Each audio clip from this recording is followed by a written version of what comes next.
আচ্ছা, জীবনে কখনো কোনো মৃত ব্যক্তিকে গোসল করিয়েছেন? যদি কখনো সুযোগ হয় তাহলে সেই মৃত ব্যক্তিকে গোসল করাবেন।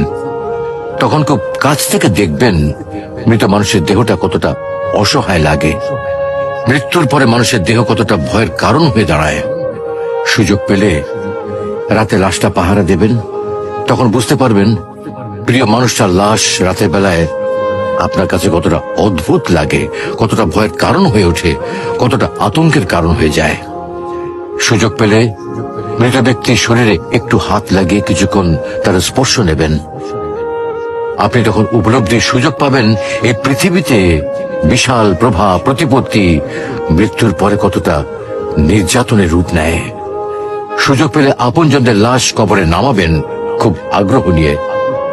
শেষবারের মতো মৃতদেহের মুখটি একবার দেখার চেষ্টা করবেন এবং বারবার উপলব্ধি করার চেষ্টা করবেন এই মৃতদের সাথে অনন্তকালের যাত্রার পথে এটাই আপনার জীবনের শেষ দেখা।